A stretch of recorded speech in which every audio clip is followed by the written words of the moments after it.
Fuimos hechos para algo más que evitar el fracaso, que evitar las tragedias. Hay como un gen que pone Dios de aventura, de querer crear, de querer hacer, de avanzar. Todos tenemos ese gen, dormido, semidespierto, despierto, pero todos tenemos el gen. Ahora tenemos que preguntarnos, cuando hace tiempo que no corremos ningún riesgo y nos gusta la vida demasiado tranquila, es porque no salimos del barco. ¿Cuál es nuestro barco? Nuestro barco es cualquier cosa que represente seguridad y tranquilidad, además de Dios. Nuestro barco es cualquier cosa que nos represente tranquilidad, además de Dios. Nuestro barco es cualquier cosa que seamos tentados a confiar, especialmente cuando la vida se pone tormentosa. Ese es nuestro barco. Cualquier cosa que nos mantenga cómodos, aun cuando Jesús nos está invitando a caminar con Él sobre las olas. Cuando Jesús nos dice, quiero que te arriesgues, esto conlleva un riesgo y no queremos, es porque todavía no hemos reconocido que hay un barco que nos mantiene seguros.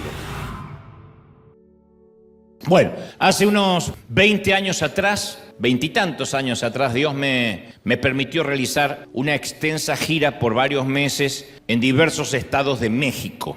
No tenía el equipo que tenemos hoy, ni la logística armada que hoy, afortunada y por providencia de Dios, podemos tener. Así que yo llegaba, me acuerdo, desde Argentina, en un avión comercial, obviamente, a lo que entonces era el DF, hoy Ciudad de México. Y luego salíamos de Distrito Federal o Ciudad de México en una pequeña avioneta, y siempre lo hacíamos con el mismo piloto, en una pequeña aeronave llamada Tango. Yo lo he hecho, fui a Coatzacoalcos, en lo que me acuerdo, Mérida, México, no sé, tantos sitios, Tijuana, pero lo hacíamos siempre con el avión, con la avioneta, porque no había manera, a través de aviones comerciales, de combinar los horarios y hacer 4 o 5 ciudades en una semana. No sé cómo los anfitriones hace 20 años lograron convencerme que volar en ese avioncito era seguro, pero la verdad es que yo decidí confiar mi vida y mi destino en las manos de aquel piloto. Todo dependía de su carácter, de su capacidad. Si está mirándome, le mando un gran saludo, si es que todavía sobrevivió. En nuestro primer vuelo, la primera vez que volaba, nos presentamos y para sacar plática, para sacar charla, le pregunté cómo se ganaba la vida antes y cómo comenzó a pilotear este tipo de avionetas a hélice. Porque el piloto era un hombre tal vez de unos 60 años, 57, 58, casi sexagenario. Yo esperaba que me dijera que su ocupación anterior estaba llena de responsabilidades importantes. No sé, quizá neurocirujano, un astronauta de la NASA que ya no pudo más ir al espacio por cuestiones de edad. Pero supe que estaba en problemas cuando me confesó que había conseguido su licencia para volar hacía menos de un año y que antes de eso conducía un tractor y fertilizaba campos. Con el mayor respeto que me merece cualquier tractorista, ¿no? Pero me dijo que un día estaba conduciendo el tractor en reversa y como ese día había tomado unos tequilas de más porque le gustaba mucho tomar, atropelló una de las vacas de su dueño y lo despidieron de inmediato. Y me dijo, cuando se corre la voz, ya no te vuelven a contratar. Y como se quedó sin empleo, tomó un pequeño curso de vuelo y entonces se dedicó a hacer pequeños vuelos de cabotaje y yo era su primer cliente. De pronto me cayó la moneda que yo era el primer cliente de un tractorista asesino de vacunos que fue despedido por tomar tequilas de más y que ahora piloteaba poco menos de un año. Pero la cosa empeoró, esto lo he contado en otras ocasiones, cuando empezamos a sentir disparos. En ese primer vuelo sentíamos disparos por el aire, se sentía como explosiones. Al principio parecía como una bomba de propano y después nos dimos cuenta que eran disparos, alguien estaba disparando desde tierra. Entonces él dijo, yo escuchaba, tenía los auriculares, los audífonos, eso que te aísla del ruido, pero puedes escuchar lo que dice la torre de control y lo que dice el piloto. Y él empezó a decir, híjole, no manches, que esto se puso gacho, aparentemente son narcos, pero tranquilo que no creo que nos estén disparando a nosotros. Tomó el intercomunicador y moduló, aquí tango, llamando a torre, confirme para quién es el plomo. Casi me infarto ahí mismo. Dije, ¿cómo estoy acá? ¿Por qué llegué acá? ¿Por qué acepté la invitación? Si Coatzacoalcos puede sobrevivir sin mí. Y el tipo me miró y me dijo, mire, la neta es que no nos vamos a enfrentar a nada con lo que yo no haya lidiado antes. Esto es México, mano. Confíe en mí y disfrute el vuelo. Ah, sí, cómo no. Me dice, haga lo que usted sabe hacer. Haga algo religioso, que yo me dedico a volar. Cuando me dijo, haga algo religioso, casi levanto una ofrenda. En un momento así, la gran pregunta se reduce a, ¿yo puedo confiar en el piloto? Porque en ese momento uno tiene que decir, yo confío en este tipo. Independientemente, claro, que uno sabe que está confiando en Dios. Pero remitiéndome a la historia, yo confío en este piloto. Este tipo sabrá lo que está haciendo. Son todas las cosas que se me cruzaron por la cabeza. ¿Tendrá el carácter y la capacidad para que yo confíe en él? Porque en ningún momento se puso tembloroso o dubitativo. Él siguió piloteando tranquilo como si fuera su tractor. Dijo, ¿qué es lo peor que matar a una vaca? Matarlo al que llevo atrás, ¿no? Entonces el asunto era que yo no tenía opción. Y si quería llegar a destino tenía que arriesgarme a volar entre la fe y el temor. Uno tiene fe de que va a llegar, pero temor de que podría no llegar. Y debido a experiencias como estas, que siempre viene a mi memoria, y digo, ¿en qué estaba pensando? No sé si hoy con la edad que tengo me arriesgaría, porque uno se vuelve más cauto. Confieso que también más temeroso y timorato, porque uno con la edad se va dando cuenta de los riesgos que cuando joven uno no mide. Hay montañas rusas que yo no me volvería a subir ni con una orden judicial hoy en día. Porque hay un cartelito que dice, si usted sufre del corazón o cree que sufre del corazón, esto no es para que suba. Claro, ¿y cómo uno se entera que sufre del corazón? Allá arriba. Hoy me no podría bajar con ciertos dolores de cuello, con ciertos dolores musculares por algún latigazo que me pega el juego. Entonces yo digo, hoy mido más las cosas, creo que eso nos pasa a todos con edad, que cuando uno tiene 20 y tanto dice, más sí, voy a probar. Dice que ese Superman se voló 2 carritos la semana pasada. Pero bueno, a lo mejor el mío no se vuela. Y subimos. Pero cuando uno tiene más edad lo mide. Y yo digo, ¿qué estaba pensando hace un poco más de 20 años atrás? Confiar en un hombre que no conocía, en alguien que tenía su licencia recién sacada, que los anfitriones seguramente lo consiguieron porque cobraba barato, no tengo la menor idea. La cosa es que debido a experiencias como estas, siempre me atrajo la historia de Pedro cuando caminó sobre el agua con Jesús. Porque también fue una caminata que tenía los dos ingredientes, la fe y el temor. Y los dos aparecen en la historia, ¿no? Una historia que es muy popular. Pedro y sus compañeros se metieron en un pequeño bote para cruzar el mar de Galilea.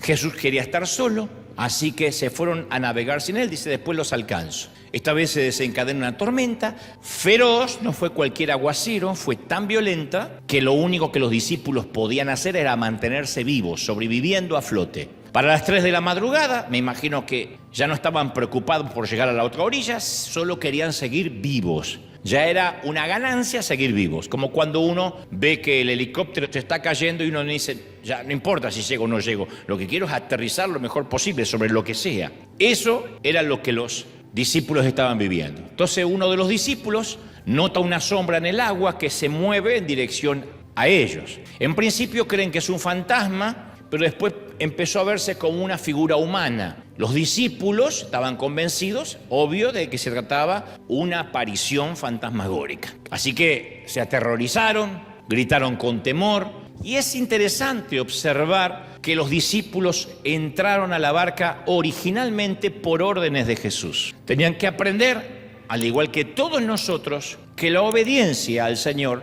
no es garantía para evitar la adversidad o las tormentas. De esto yo hablé mucho y voy a insistir con el tema. Hay gente que dice, si esto fuera de Dios, yo no estaría pasando lo que estoy pasando. Si Dios hubiese querido que yo esté en esta relación, o en este empleo, o en este ministerio, no tendrían los problemas que estoy teniendo. Es como un inconsciente colectivo que nos hace creer de que cuando estamos obedeciendo a Dios, las adversidades se van. Eso viene a raíz de una falacia, de escuchar Dios nos hará vivir de victoria en victoria. Y uno repite esas palabras, diga conmigo victoria, pero para que haya victoria tiene que haber guerra, tiene que haber lucha, tiene que haber adversidad, tiene que haber tormenta. Sin tormenta no se valora nunca la calma. El sosiego y la marea baja son valorados después que nosotros hayamos atravesado tormentas. No es algo que despierta amenes, no pretendo que me digan amén, pero caramba, que no hay paz si primero no hay tormenta. Estos muchachos tenían que aprender que estaban cerca del piloto y que ese piloto era el que estaba al mando, que aunque no veían al piloto, el piloto estaba al mando y tenían que confiar en él. De eso se trata, el Señor se le aparece y se confían en mí, muchachos. En otras palabras, conocen mi carácter, su destino está en mis manos, nada les va a pasar. Ahora, en esa barca se sentaron 12 discípulos. No sabemos cómo reaccionaron 11 de ellos al darse cuenta que no era un fantasma, sino que era Jesús. Tal vez reaccionaron con admiración o con incredulidad o con ambas, ¿no? Entre la admiración y la incredulidad. Algo como no puede ser que esté pasando esto o sí está ocurriendo. Uno de ellos, Pedro, estaba a punto de convertirse en el primer humano caminante sobre el agua. Él reconoció la presencia de Dios en el lugar más inusual. Otro paréntesis. Reconocer la presencia de Dios en un sitio como este, o mirando a través del streaming, no es un gran descubrimiento, porque decimos, voy a colocar este mensaje para que Dios me hable, voy a la arena para recibir un nutriente espiritual. Reconocer a Dios en lugares inusuales, como puede ser un hospital, los pasillos de un hospital, en el peor de los casos, la cama de hierro de un hospital, la grama recién cortada de un panteón, de un cementerio, reconocer a Dios ahí. Reconocer a Dios en la sala de quimioterapia,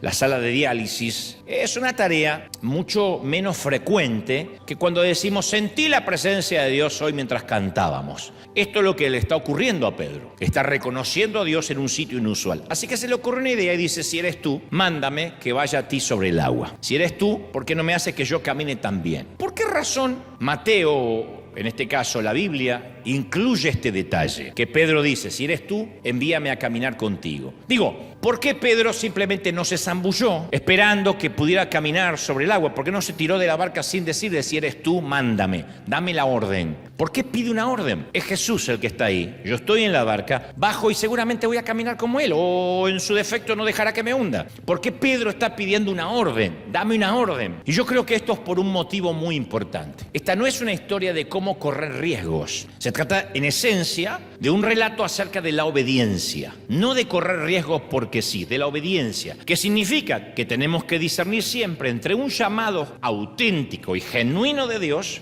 y lo que puede ser simplemente un necio impulso nuestro o una mera estupidez atrevida. Hay mucha gente que se hunde por bajar de la barca y no se hunde por falta de fe, sino porque nadie le ordenó a que bajara de la barca. Y se mandó. Eso se llama estupidez viral o estupidez aprendida. Gente que dice, bueno, yo creí en fe y dejé el trabajo y que Dios me mantenga. Y no te mandó nadie. Esto que te voy a contar ahora, Dios sabe que no es ni un paso de comedia, ni le estoy agregando una cosita para que sea más cómico. Nunca hago esta aclaración, pero ahora es necesaria aclararlo porque después me preguntan, no puede ser. En uno de mis primeros viajes a España, un pastor amigo anfitrión argentino allá, que es presidente de varios pastores, me dice, quiero que me acompañes a visitar al pastor fulano de tal. Preservaré su nombre por cuestiones de ética, buen gusto y porque no procede. Me dice, quiero que vayas a visitar al pastor fulano de tal que está en el hospital. Solo que no te asustes porque está vendado hasta la jeta. Tiene la cara vendada, tiene los dos brazos quebrados, las dos piernas quebradas. Está todo fracturado, no le quedaron costillas. Digo, ¿pero vive? Me dice, sí, está consciente. ¿Y qué le pasó? Me dice que te lo cuente él. Digo, pero adelantame porque yo no sé qué. No. Que te lo cuente él. Es un accidente automovilístico. ¡Oh! ¿Y por qué tanto misterio? Que te lo cuente él. Así que fuimos al hospital. Este pastor argentino, sabiendo lo que iba a ocurrir, me dice, bueno, los dejo solo para que platiquen, para que hablen, y se va. Entonces le digo al pastor, ¿cómo te sientes? Digo, dentro de todo lo que te veo, pobre pastor, era la momia, no se podía mover. Me dice, pues que Dios me ha fallado. ¿Ok?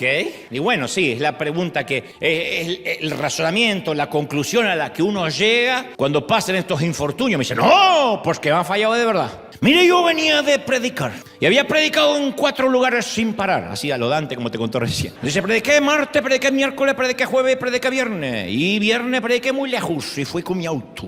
Y cuando volvía esto estaba acá tan cansado que si paraba para dormir no llegaba al servicio el otro día. Entonces solté volante, me puse a dormir y dije, ángeles, manejen. Cayó un barranco, lo tuvieron que sacar casi en pedacitos. Dice, ¿para qué uno tiene ángeles si no les puede ordenar? Ok, dije yo. ¿Y cuándo, pastor, le dijeron los ángeles que iban a manejar? Pues que no es necesario que me digan, yo les he ordenado en el nombre del Señor y estos ángeles vagos no han querido manejar. Pero ni siquiera tiene un Tesla. Así que, y ese día aprendí, le mando un saludo al pastor si me está mirando, creo que no me invitan a España nunca más, pero ese día aprendí que hay órdenes de Dios y hay estupideces. Y cuando uno se baja de la barca o quiere dormir y le dice a los ángeles que manejen sin que esa orden venga de Dios, el resultado es posiblemente 6, 7 meses en el hospital en el mejor de los casos. El valor por sí mismo no sirve, el riesgo por sí mismo no sirve si no se hace siempre por obediencia. Y a veces los evangélicos tenemos la costumbre de justificar todo en el nombre del Señor. Oh, Dios no es poderoso. Yo voy a hacer tal cosa, oh, Dios no es poderoso para sostenerme si quiere. Claro que es poderoso para sostenernos si quiere, pero si no recibimos una orden explícita de Dios, Él no tiene la obligación de sostenernos porque no es el genio de la lámpara. Jesús no busca gente que salte de los puentes, pilotos que vuelen con los ojos vendados o cualquier otro tipo de kamikazes. Entonces, esta no es una historia sobre deportes de riesgos, es acerca de discipulado obediente. Mándame que yo baje de la barca. Significa que antes que Pedro salga del barco, más vale que esté seguro de que Jesús también piense que es una buena idea. Y lo diré otra vez, antes que te bajes del barco, más vale que estés seguro que Jesús también piensa que es una buena idea bajarte del barco. Si no, no lo hagas. Señor, quiero que me des la orden. Si me das la orden, yo avanzo. Y si me voy a morir, bueno, morí por orden de Dios. Morí bajo lo que se llama militarmente obediencia divina. Vamos a la guerra y por ahí somos carne de cañón para distracción del enemigo y nos matan a todos. Ok, pero estamos siguiendo órdenes. No somos loquitos que salimos como si fuéramos un escuadrón suicida. Entonces Dios no va a bendecir a los suicidas. Va a bendecir a aquellos que siguen una orden. Por eso es que pide con claridad, si eres tú, mándame. La frase más importante no es si eres tú. Creo que los 12 ya sabían que era Él. La frase más importante es mándame, dame la orden. Ya era suficientemente difícil tratar de caminar sobre el agua tranquila. Ya es difícil caminar con el agua con marea baja, con un sol brillante y sin viento. Imagínate tratar de caminar aterrado cuando las olas golpean y el viento está en su máxima fuerza y son las 3 de la madrugada, no se ve nada. Ahora, si estuviésemos ahí en medio de un temporal feroz, ¿qué escogeríamos? ¿El agua o el barco? ¿Qué es lo más lógico? ¿El agua o el barco? Al menos el barco, por ahora, es seguro. No se dio vuelta. Sí, se está moviendo como una cáscara de nuez, pero hay otros 11 tipos ahí arriba. Por otro lado, el agua es tempestuosa, las olas son altas y no hay ningún tipo en el agua excepto el maestro. Entonces, si salimos del barco, hay una gran probabilidad de ahogarnos. Esa probabilidad nunca desaparece. Si yo voy a predicar a un sitio de México con el piloto matabacas, lo más probable es que llegue y también hay probabilidades que no llegue. Nunca me subí a un avión, ni siquiera un avión de línea de los más seguros del mundo, que me aseguraran 100% de que yo iba a llegar. Puede pasar cualquier cosa,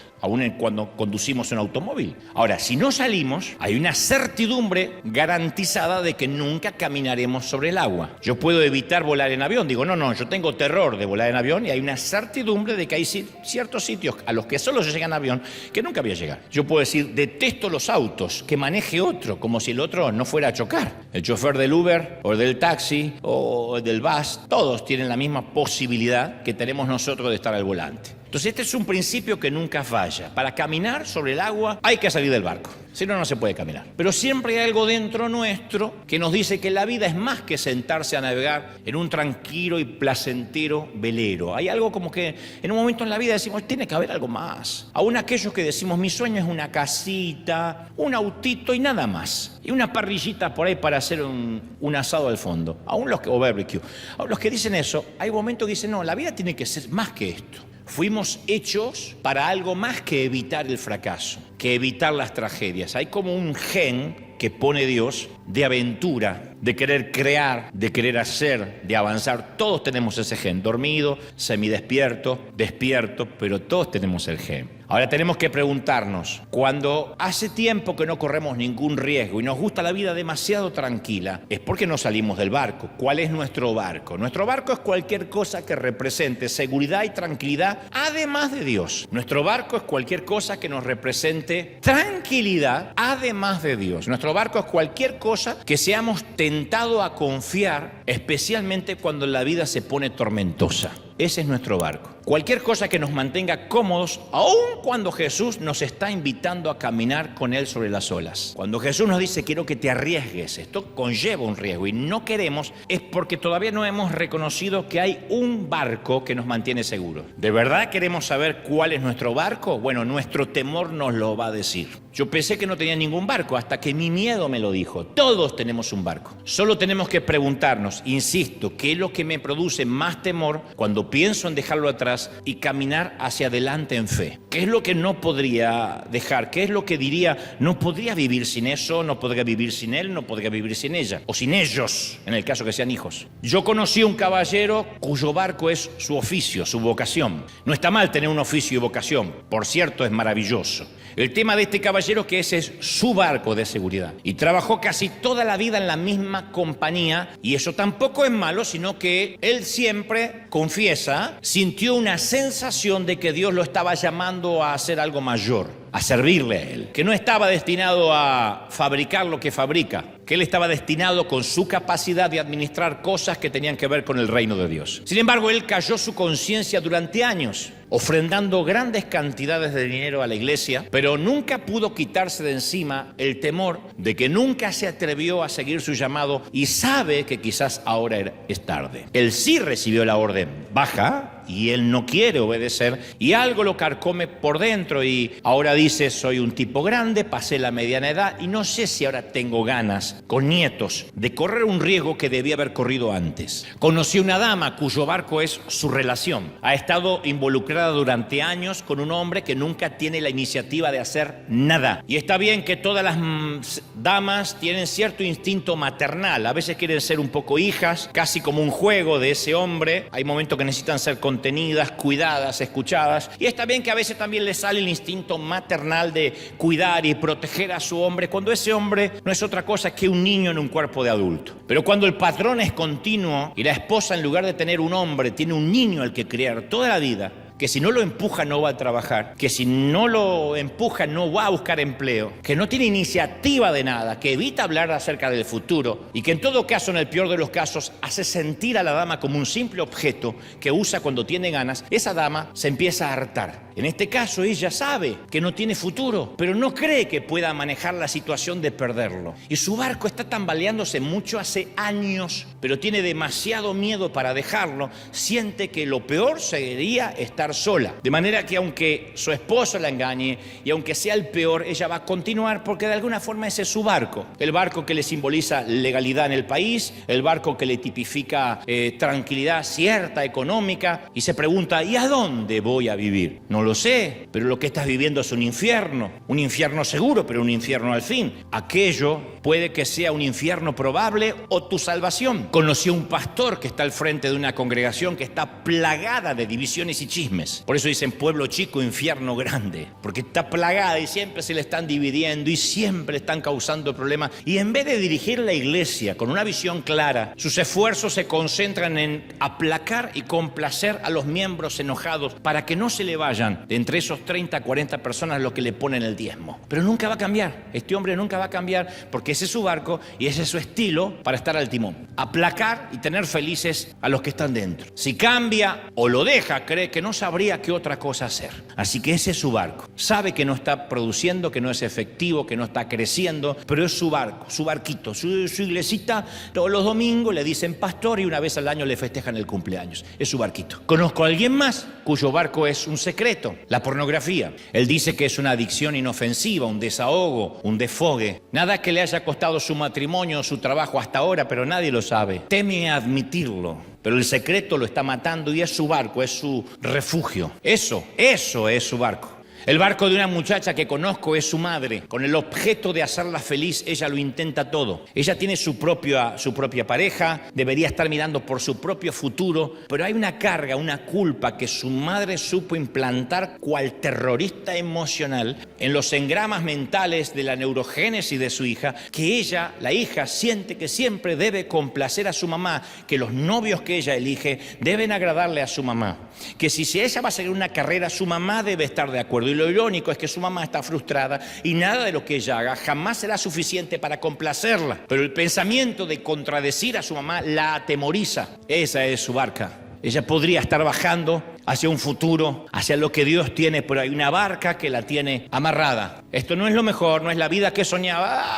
Pero es una vida. Para el joven rico de la Biblia, su barco fue el éxito. En su caso tenía un yate, navegaba muy bien y le gustaba demasiado como para dejarlo. A veces me pregunto qué pensó el joven rico cuando llegó al final de su vida, cuando ya era un anciano y su cuenta bancaria, su portfolio de acciones y su vitrina de trofeos estaban llenos. Digo, ¿recordaría alguna vez el día en que el propio Jesucristo lo llamó a apostar todo a favor del reino de Dios y él dijo no? Ahora que tiene que irse a la eternidad y tiene que irse desnudo tal como llegó, llegó? ¿Se habrá preguntado si valió la pena acumular cosas? Porque se olvidó que por la ley de entropía todas las cosas se van a volver pútridas en la gran democracia de la descomposición. Conozco a mucha gente que decide no dejar el barco. Dice, no, yo me quedo en el barquito. Ni siquiera tienen el valor que tenían hace unos años cuando algunos cruzaron la frontera en busca de un futuro mejor. Inmediatamente el sistema los envolvió y hoy lo que están cuidando con locura es el crédito, el auto, el seguro médico, cosas que a lo mejor algunos de nosotros ni teníamos, y no digo que estén mal implícitamente, digo, no las teníamos y aún así avanzábamos. Yo recuerdo llegar a este país contratado como el pastor hispano en la Catedral de Cristal, donde los anglos manejaban la economía,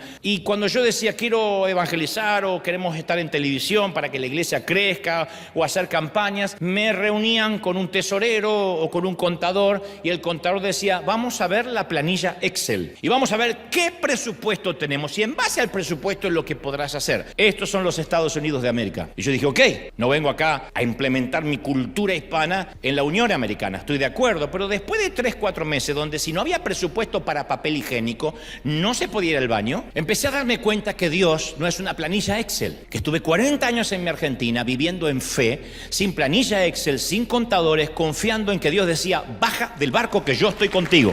Si yo te envío, yo proveo. Si yo te mando, yo sostengo. Dios es un Dios informado que sabe lo que cuesta cuando te manda algo. Conozco a muchísima gente que decide no dejar el barco porque no hay garantías. Este es un maravilloso país para los foráneos y para los inmigrantes, pero a veces nos juega en contra de que empezamos a tener una mentalidad gringa cuando nosotros en algunas cosas nunca vamos a ser gringos. Así como los gringos nunca van a ser hispanos, ¿no?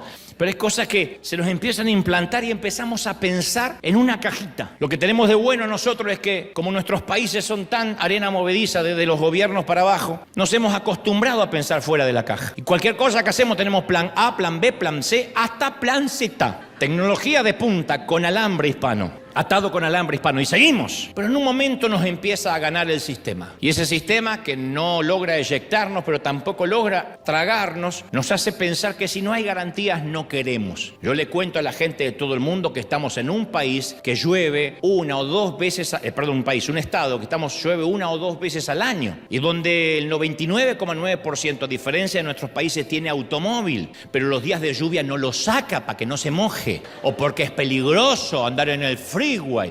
Nosotros tomábamos 3 buses, 3 camiones, 3 colectivos, le decimos en mi país, 4 para ir a la iglesia, con paraguas que se nos daban vuelta así, porque hasta la lluvia hispana es distinta. Acá llueve con estilo, allá llueve, ¿o no? Íbamos con las botas, así, y se te dan vuelta los paraguas, pero ni loco faltar a la iglesia. Yo le llegaba a decir a mamá, ¿hoy vamos a ir porque llueve? Sí. Es que no tengo ganas. Bueno, vas sin ganas. ¡Listo! ¿Cómo puede ser que la mente nos empiece a cambiar tanto? Bueno, no hay garantía que la vida dentro del barco tampoco es segura y placentera. Y ojalá, si nos quedamos en el barco nos va bien. Podemos hacernos veganos, evitar los carbohidratos, no beber nunca café, nunca irnos a dormir más allá de las 8 de la noche, no tener suegra, no trasnocharnos, evitar todo tema controversial para no ofender a nadie, gastar solo lo necesario, ahorrar todo lo que podamos y aún así podemos rebalar en la bañera y morir. Estamos así, ¡ah! Y se cayó el que no tiene suegra y se murió igual. Un filósofo de la ciencia, Larry Laudan, estudió durante 10 años todo lo que él llama gestión de riesgos y concluyó que todo en la vida, todo tiene y conlleva un riesgo. Nada es exento de riesgo. Si buscamos la seguridad total, nos equivocamos de especie. No hay seguridad total en nuestra especie ni de este lado del sol. En nada. Todo puede fallar. Desde el Titanic, el barco inundible, hasta los aviones de última generación, hasta los proyectos de enviar misiles o cohetes o naves espaciales que han estallado en el aire en su despegue. Nada, aunque la NASA esté detrás,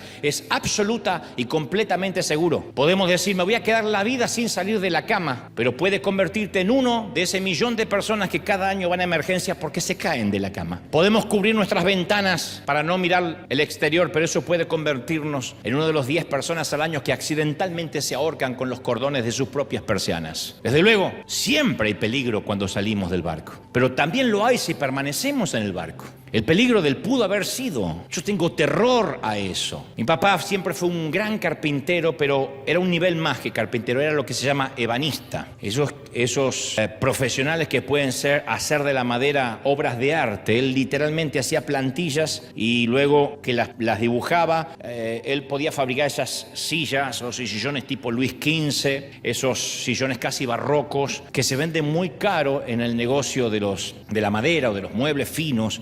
Y mi papá era un gran ebanista, un gran talento. Y entonces alguien vino y le dijo: mira, Federico, yo te voy a proponer, tú pones tu talento y yo pongo el dinero y vamos a hacer una gran empresa, una gran compañía. Él dijo: no, porque eso me va a demandar más esfuerzo. Y dice: no más, solo que en vez de irte a las 2 de la tarde a dormir la siesta, a veces vas a tener que trabajar hasta las 5. Le estaba pidiendo 3 horas más. Y mi papá dijo: ¿y la siesta? No digo siempre, pero a veces te vas a tener que quedar porque ya no eres empleado, esperando que sean las 2. A veces cuando hay que entregar un lote o hay que entregar una partida, vas a tener que quedarte, es lo único. Pero al principio, después tendremos empleados que aprendan tu oficio. Y él dijo: ok, déjamelo pensar. Finalmente dijo: no, yo prefiero la siesta. Además, es complicado. ¿Y si sale mal? Bueno, el resultado, que este caballero, al ver que mi papá no aceptó, se lo propuso a otro carpintero con mucho menos oficio y mucho menos talento. El resultado es que hoy son millonarios, tienen una cadena de carpinterías en todo el mundo, Rallini Furniture, y son millonarios y sus hijos son millonarios. Entonces, si elegimos crecer, eso implica que va a haber miedo. El temor y el crecimiento van de la mano como las tortillas y los tacos, las suegras y los malos entendidos. Van de la mano, es un paquete. Pero la mayoría prefiere sumergirse en la comodidad. Hay toda una cultura de vegetar en un sillón mirando tele, tomando una cerveza. Hace poco se hizo viral una entrevista que yo le hice en CNN a Cristian Castro, que decía que él recomienda hacer nada. Yo no hago nada. Y le digo: ¿qué es nada? Nada. Pero que si yo voy a tu casa, Cristian, y me invitas a hacer nada, ¿qué hacemos? Nada. Pero el nada implica algo, tomar algo. No tomamos nada porque eso es hacer algo. ¿Y qué hacemos? ¿Nada? ¿Miramos tele? No, eso es hacer algo. Me encanta no hacer nada. Bueno, explícame cómo no haces nada, seguí insistiendo. Él dice: por ejemplo, miro esta mesa y puedo estar horas así, sin hacer nada. Se hizo viral porque decían la nueva doctrina de Cristian Castro, no hacer nada. Y hay muchos que accedieron. De hecho, se hizo viral porque a todos les gustó. Especialmente a toda una generación dijo: esa es mi vida, quiero no hacer nada. Esa es la toxicomanía de este siglo, el ser barcoadictos, adictos al barco. De hecho, está corroborado que la mayoría de las mujeres le exaspera estar con un hombre que no tiene iniciativa.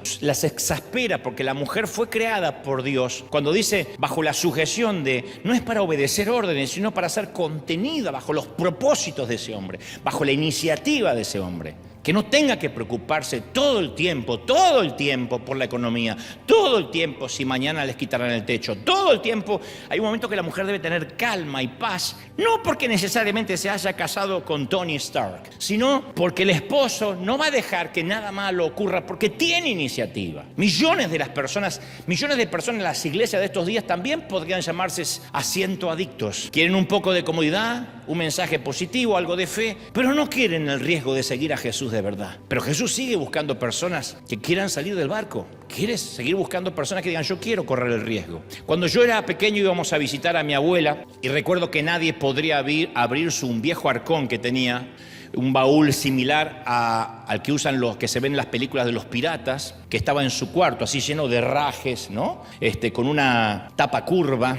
Ella decía que ahí guardaba cosas de muchísimo valor. Y nosotros los nietos, siempre que íbamos a la casa, soñábamos con que algún día se la iba a olvidar abierto, porque pensábamos que había millones o quién sabe qué. Cuando finalmente vendieron aquella casona, mi abuela estuvo obligada a abrir aquel baúl y allí atesoraba un finísimo juego de porcelana. El juego de porcelana era translúcido, como son los de alta calidad, hecho de caolín y cuarzo. Decía caolín y cuarzo, estilo barroco, serie azul. Debajo de la tetera tenía la siguiente inscripción: Fábrica Real de Porcelana de Philip Rosenthal de Alta Franconia, Alemania. O sea, nos enteramos que la manufactura era la fábrica de porcelana más fina de Europa y en el mundo. ¿Y por qué nunca nadie había visto visto esa porcelana antes? Bueno, para responder a eso, uno tendría que conocer un poco acerca del carácter de los europeos que sobrevivieron a una guerra. En esa casa, por ejemplo, mi abuela tenía un salón comedor muy fino. Era la habitación más linda de la casa, era el comedor. Pero fuera quien fuera,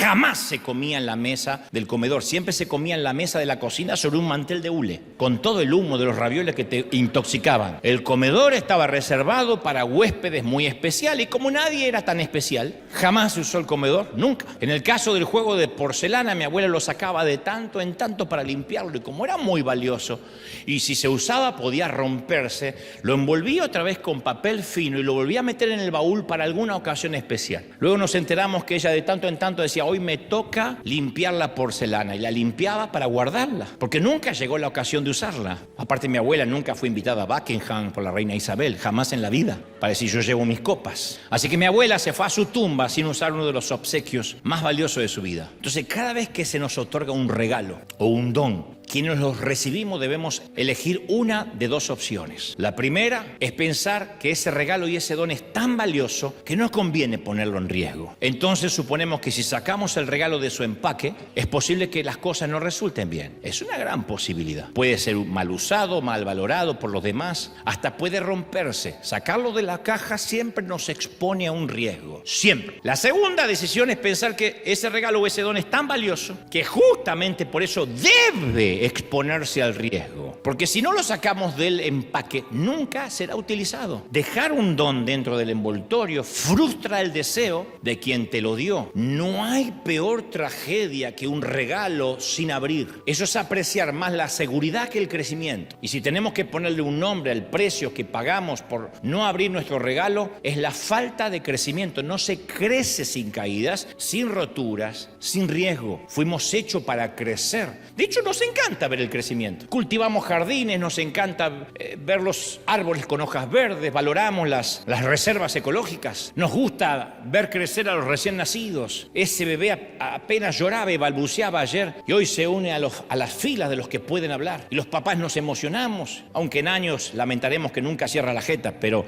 nos emocionamos. Hace unos años el templo estaba semivacío y nos conformamos diciendo, bueno, pero está viniendo un grupo lindo, que es la frase que usamos los pastores para justificar la poca gente. Es un grupo lindo. Siempre me pregunté cómo sería un grupo feo. Pero hoy por hoy hay que llegar temprano, hay que conseguir estacionamiento, un buen lugar, hay que hacer fila. Bendita complicación del crecimiento. A su vez, hay pocas cosas más tristes que el estancamiento. Esa es la tragedia de un regalo, de un don sin abrir. Es como si viviéramos la mitad de nuestra vida esperando a que comience la otra mitad, que está más adelante, que nunca empieza. Pero la vida es eso que nos va pasando mientras miramos maratones o series de Netflix o fisgoneamos en Instagram vidas ajenas que apenas conocemos. Eso es la vida. La vida es lo que nos pasa mientras miramos redes sociales. La vida es lo que nos va pasando mientras que perdemos horas en una serie. Y no estoy en contra del entretenimiento, digo que eso es la vida, lo que va pasando mientras. Y para que sirviera de alerta a todos, Jesús relata una historia acerca de un magnate ejecutivo y sus 3 empleados, que la historia también es muy popular.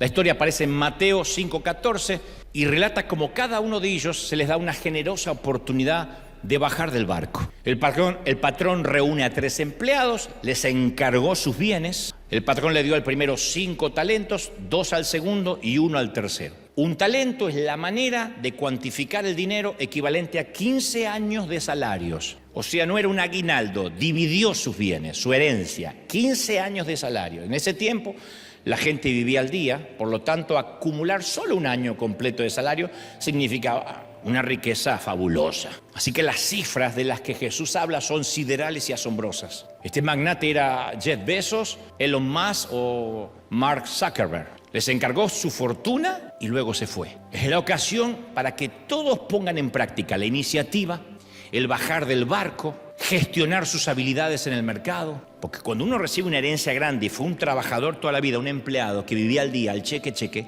y te dan una fortuna, esa fortuna se puede dilapidar en menos de 3 meses o aprendes a gestionar y cómo se trabaja el dinero. Sé que están pensando, a mí dame dinero y vas a ver cómo sé qué hacer. No, si no habría ganadores de la lotería que volvieron a la pobreza. Futbolistas, boxeadores que por no tener un manejador del dinero volvieron a ser tan pobres como antes después de haber ganado fortunas. No todos pueden manejar una gran pesca. Este es un acto de generosidad y confianza sin precedente lo que el Señor cuenta.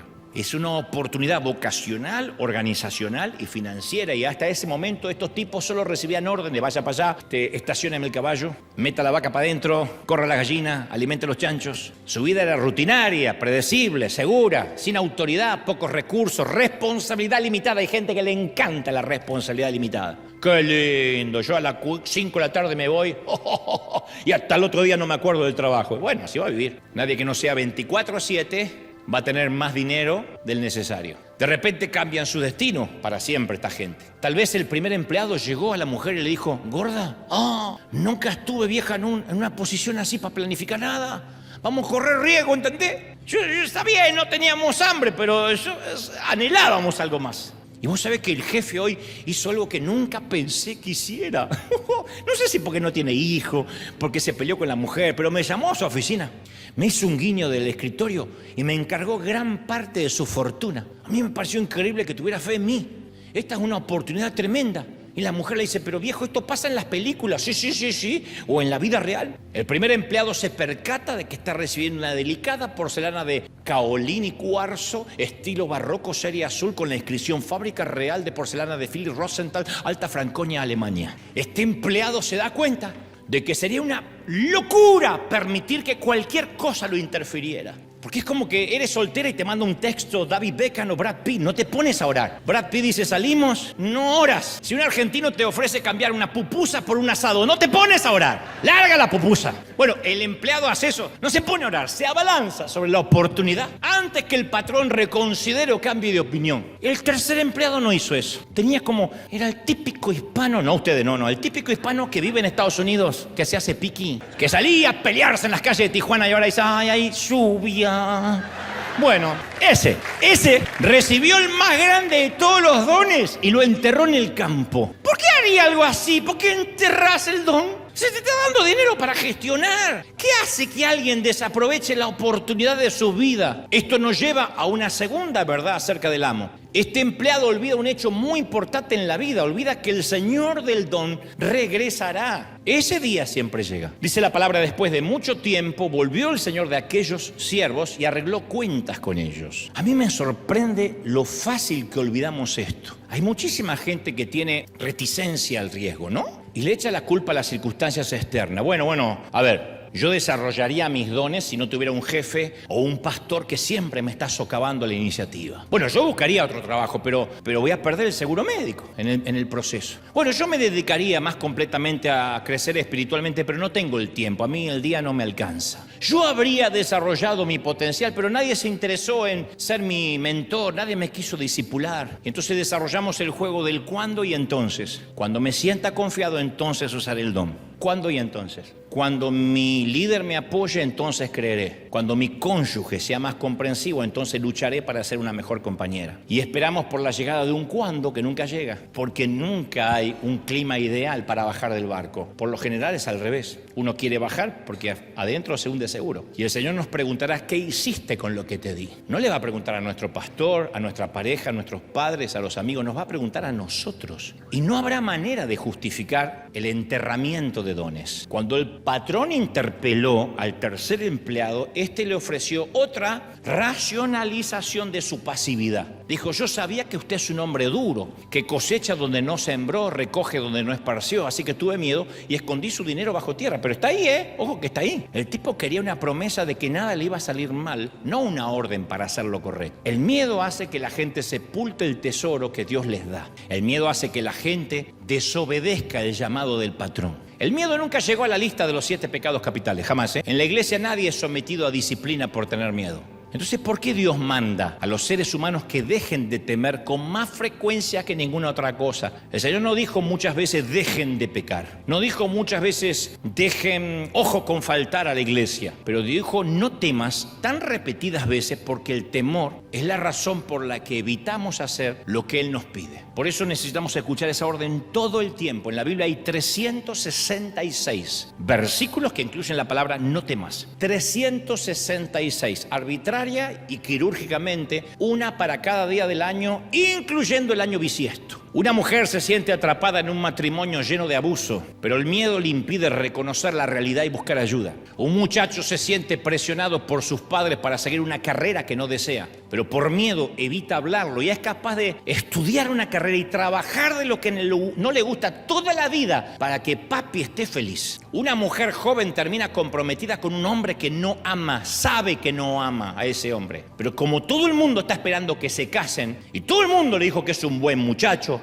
y todo el mundo dijo que aproveche, que ya no tiene edad, que se le va a ir el último tren, se va a casar, por miedo. Yo admiro enormemente a la gente que lucha de forma genuina contra el temor y en el momento decisivo decide saltar. Porque si nos sentimos invadidos por el miedo, jamás vamos a experimentar el potencial que Dios nos dio. Yo hace poco hablaba con alguien que fue llamado a hacer grandes cosas, una persona enormemente dotada, con muchos talentos, pero está siendo empleado en un lugar que lo está matando. No puede crecer, no siente ninguna pasión por lo que hace. Levantarse los lunes, no porque sea un flojo, sino que el domingo a la noche es su momento más depresivo porque detesta el lunes para empezar otra vez. No hay peor cosa que arrastrarse toda la semana esperando el sábado o el domingo. Le pregunté, ¿por qué seguís ahí? Y me dice, porque yo no tengo edad para arriesgarme. Pero en realidad tiene temor al fracaso. ¿Qué tal si intenta algo y no le resulta bien? ¿Qué tal si la gente piensa que está haciendo una estupidez? ¿Cómo se lo explica a los demás? Porque parece que más crecemos y más explicaciones queremos dar. En vez de comprar la libertad, compramos esclavitud. ¿Qué tal si resulta que no es tan talentoso como cree que es? Yo creo que en cierta forma extraña le tiene miedo a triunfar. Porque si gana, si triunfa, la gente también va a esperar más de él. Y las apuestas son mayores, la presión aumenta. La gente le exige a Lionel Messi que tiene que ser el mejor de todos los tiempos y jugar. Los argentinos quieren que juegue mejor que Maradona. No basta con que juegue maravilloso, tiene que brillar. Se lo exige el contrato del mejor pagado del mundo, se lo exige la FIFA, las marcas que lo respaldan, se lo exige una legión de detractores que emplea adjetivos mordaces, destructivos, y ellos no mueven el trasero del sillón, porque esa presión nunca la vive quien está en el banco de suplentes, nunca. Por eso hay gente que nunca quiere estar bajo los reflectores. A veces no es humildad, es miedo a que le vaya bien, porque el promedio y la mediocridad es el mejor refugio del miedo. ¿Quién le exige a un mediocre algo? Nunca. Yo me acuerdo que en el colegio teníamos una nerd, hasta me acuerdo el nombre, Silvana Geuna llamaba la nena, en la primaria. Ella sabía todas las respuestas, era una computadora. ¿Quién sabe lo que fue de su vida? Posiblemente haya triunfado. Pero se le exigía tanto a esa nena que el día que no se acordaba algo decía, ¿pero qué pasa, Geuna? Me extraña. Ahora cuando me preguntan a mí, nunca les extrañaba porque yo casi nunca sabía nada. ¿Sabes lo que decía? Ay, Hebel, siempre el mismo, usted en las nubes. Sí, profesor. Yo estaba ahí y decía, Gebel, ¿cómo es la respuesta? Ni idea. Ay, Gebel, no aprende más. Me dejaron de exigir, se aburrieron de exigirme. Desde esa mediocridad uno puede criticar a todo el mundo, porque nadie nos va a pedir a nosotros que demos el ejemplo. Pero nunca habremos hecho lo que Dios tenía en mente cuando fuimos creados. Entonces el temor nos costará nuestro destino y eso es pagar un precio muy alto. El temor se transmite de generación en generación. Y eso lo aprendimos de nuestras familias, ¿o no? ¿Qué es lo que las madres nos decían cuando salíamos de casa para ir a la escuela? ¿Quién tuvo una madre que le dijo, arriésgate, hijo? Hazte hombre hoy, madura, date algunos golpes. Aférrate al peligro. Trata de iniciar alguna pelea durante el recreo o lo que sea. Sé resiliente, mijo. Y cuando cruces, mira solo a un lado de la calle cuando cruces, porque eso te da adrenalina, mi amor. ¿Cuál era el consejo maternal? Ay, cuidado, no te me lastimes. No juegues con esa rama que les podés sacar el ojo a alguien. ¿Alguien en toda su existencia conoció a alguien que haya perdido el ojo por jugar con una rama? No. Fuimos criados para tener miedo. Por otro lado, el temor no es la única cosa que se contagia, también la confianza. La fe audaz se contagia. Todo lo que hagamos en fe, nuestros hijos nos imitarán. Pero nos topamos con una gran sorpresa en la historia. Cuando el siervo dice que el miedo del patrón lo inhibió, el patrón no lo contradice. No le dice, ¿se acuerdan que le dice? Yo sabía que usted era un hombre duro, que cosecha donde no sembró. Por eso lo enterré. Así se excusó. El jefe no le dice, me malinterpretaste, me estás calumniando. No. Lo que le responde es, si eso es realmente lo que pensabas, tenías que haber hecho algo mínimo. Habrías podido invertir el dinero y recibido intereses. Jesús apunta al hecho de que esta excusa es una cortina de humo, no una razón seria. Este hombre trata de evadir la multa de tránsito, pero eso no va a pasar, porque el Señor de las cuentas claras nunca puede ser evadido. El miedo nunca es una excusa válida para la tragedia de un regalo que se queda sin abrir. Una de las cosas más interesantes de esta historia es que el empleado no es juzgado para hacer cosas malas, sino por no hacer nada. Bueno, no provocamos el incendio, sí, pero si no hacemos nada por los quienes están quemando, tampoco somos gente buena. Y por años nuestro evangelio fue la búsqueda de la santidad, evitando pecados de comisión. Y pecamos por omisión, por no hacer. Nos oponemos a todo, pero no proponemos nada. Fuimos viejos piratas egoístas, enterradores de tesoros. El empleado no robó, no malversó y no defraudó. Simplemente fue un sepulturero, un enterrador de talentos. Y Jesús utiliza las palabras malo y perezoso. No ser buenos mayordomos en lo que Dios nos dio es una manera de robarle a Dios. La pereza espiritual no es lo mismo que la flojera física, porque la pereza espiritual puede coexistir con mucha actividad. Está la historia del pecado de un potencial no aprovechado, la tragedia de un regalo que queda sin abrir. Cuando los profesores quieren que los alumnos crezcan, le dan problemas, no le dan soluciones. Y si alguien nos da todas las respuestas, obtenemos buena calificación, pero no habremos crecido. Por eso necesitamos gestionar nuestros dones bajo fuego, para poder crecer, madurar. Yo quiero que usemos nuestra imaginación por un momento y imaginemos que termina nuestra vida y somos conducidos a una habitación pequeña en el cielo. Hay 2 sillas, una para nosotros y una para Dios. Y Dios coloca un video titulado Lo que pudo haber sido tu vida. Y vemos lo que Dios pudo haber hecho si se lo permitíamos. Lo que podía haber hecho con nuestros recursos financieros si hubiésemos confiado en la generosidad de Dios. Vemos lo que habríamos hecho con nuestros talentos si hubiésemos confiado en Él como para no correr riesgos. Mira, cuando yo era niño, y a las pruebas me remito, desde que tengo uso de razón, me di cuenta que podía dibujar con facilidad. Vino conmigo, nunca estudié. Cuando Dios me equipó, supe que de alguna forma tendría este don, sin que tuviera que ir a aprender. No es que tampoco soy un Picasso, pero Dios me envió con este fascinante don que yo tuve siempre desde muy chiquito. Y desde pequeño podía yo dibujar lo que quisiera. Se asombraba mi mamá porque decía, no sé por qué, menos mal que no fuiste un tumor y te abortamos, mi hijo. Dibujaba como si fuera un profesional de la historieta y la caricatura. Como yo siempre cuento que dibujo, yo sé que algunos dicen, pero bueno, ¿será que realmente lo hace? Siempre lo he hecho, toda mi vida, desde muy chiquito, y simplemente fue mirando gente. Fue el primer talento que recuerdo que yo le entregué al Señor y dije, no sé para qué va a servir, pero se lo entrego a Él. Y con mis flamantes 15 años le dije al director de un periódico, yo tenía 15 años, le dije, yo quiero que publiques mis dibujos, aunque sean gratis. Y él dijo, ok. Así que lo hice y le gustaron tanto al público que aquel hombre tuvo que contratarme. Se llamaba Juan Manuel Santillán, fue mi primer empleador a mis 15 años. Y más adelante publiqué 2 libros de historietas que se vendieron literalmente de a millares, no estoy exagerando, y gané mucho dinero siendo muy joven. Y siempre tuve la sensación que las cosas, si se complicaban de algún modo, siempre yo podía volver a dibujar. O sea, nada se podía poner tan complicado que yo no pudiera dibujar. Si perdía el empleo o si algo sucedía, y tuve que aprender a dibujar muchas veces, o 2 veces, porque mis dedos fueron cortados en la carpintería, así que tuve que hacer mucho ejercicio para recuperar mi mano diestra. Pero siempre supe que de alguna forma era el don y que yo podía dibujar cualquier cosa. No he dejado de dibujar ni un solo día en mi vida, ya sea sobre una servilleta o mientras que hablo por teléfono, porque yo siempre digo, si algún día no me quieren escuchar más, puedo dibujar. La pregunta es, ¿qué es aquello que Dios te ha dado y que necesitas invertir en el reino? Tal vez tus posesiones materiales, tal vez un potencial no desarrollado, tal vez puedes usar tu dinero en vez de para acumular cosas, para ayudar a predicar el evangelio, alimentar a los pobres. Eso es una inversión eterna.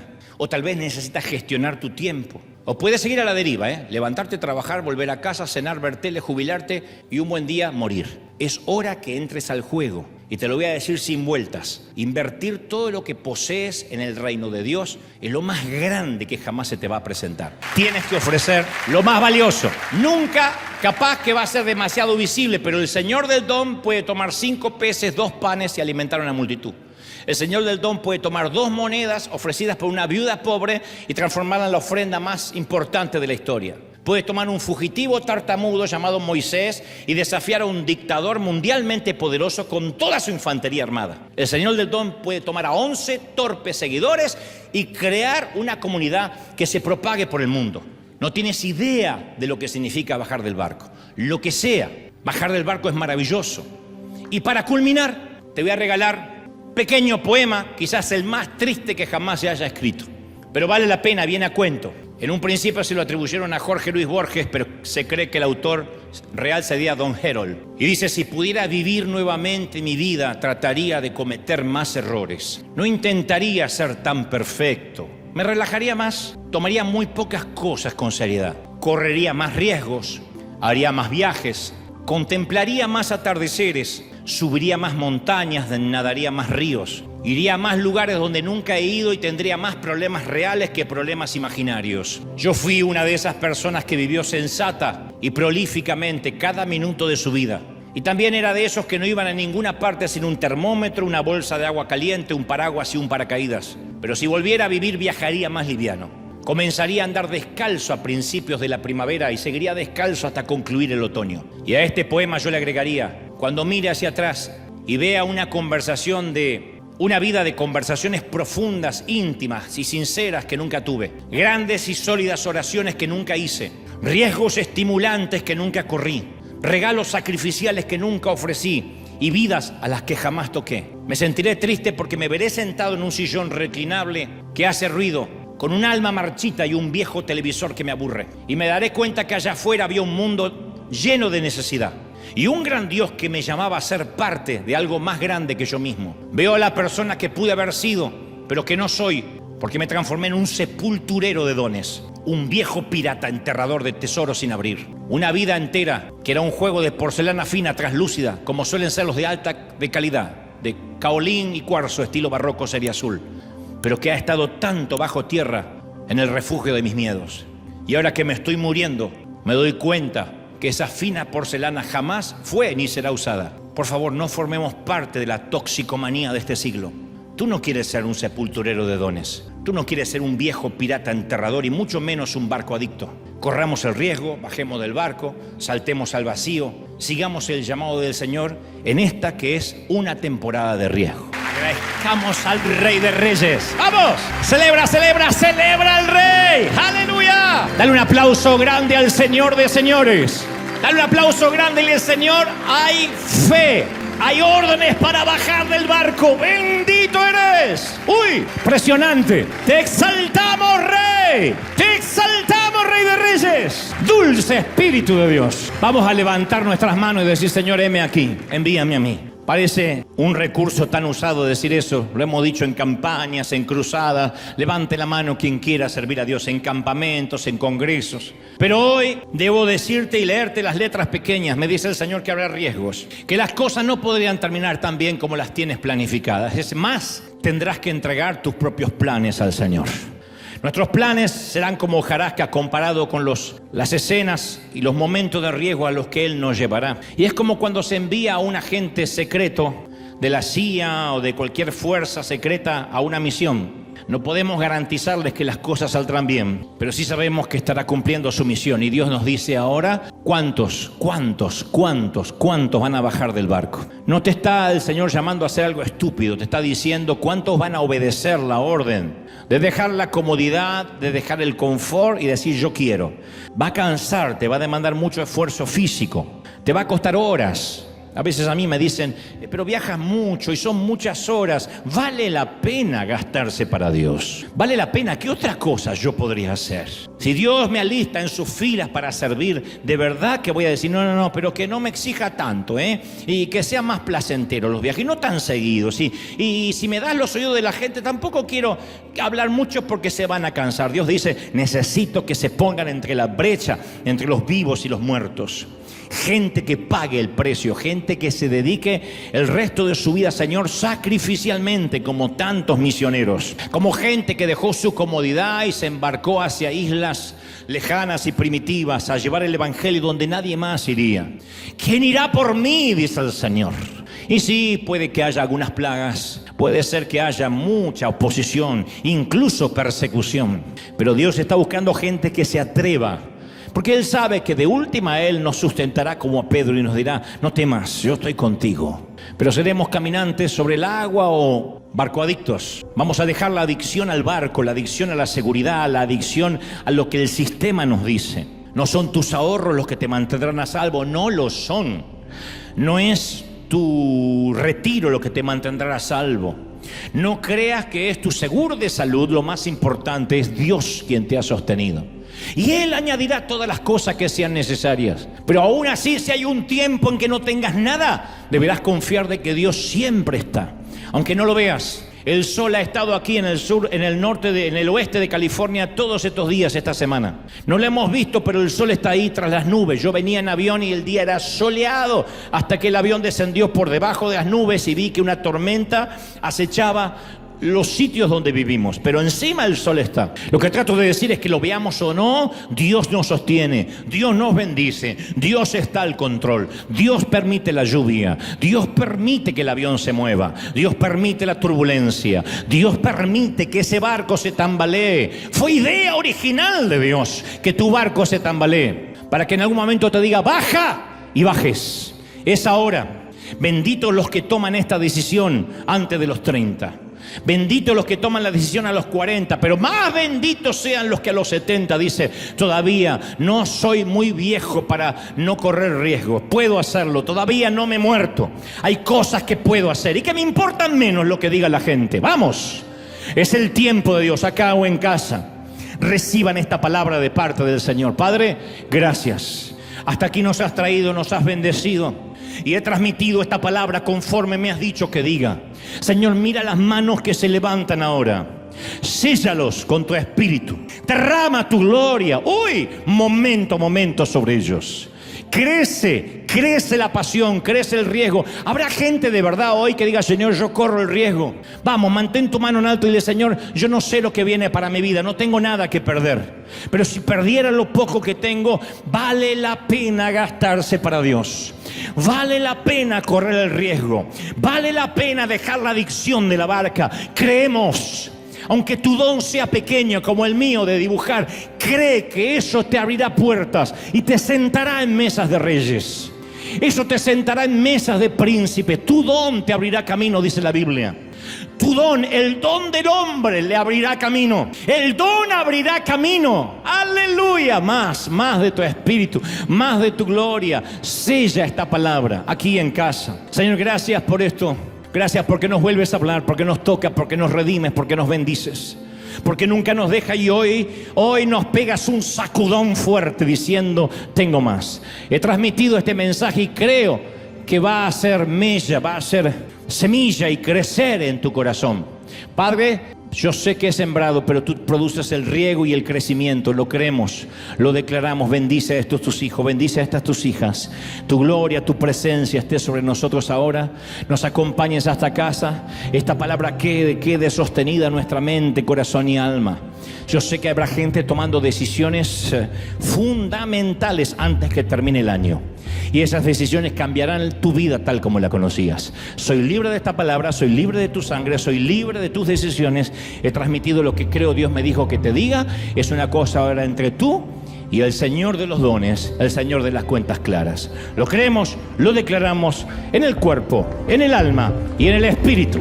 Amén, amén y amén. Dios te bendiga, Dios te guarde y haga resplandecer su rostro sobre ti. Chao. Hasta el domingo que viene, gente. Bendecido para bendecir. Bye. No es casualidad que estés aquí. Mira ahora mismo el video que ves en la pantalla. A veces necesitamos una voz de consuelo. Aquí encontrarás palabras que sanan, mensajes espirituales que despiertan la fe y te ayudan a seguir adelante aún en medio de la dificultad.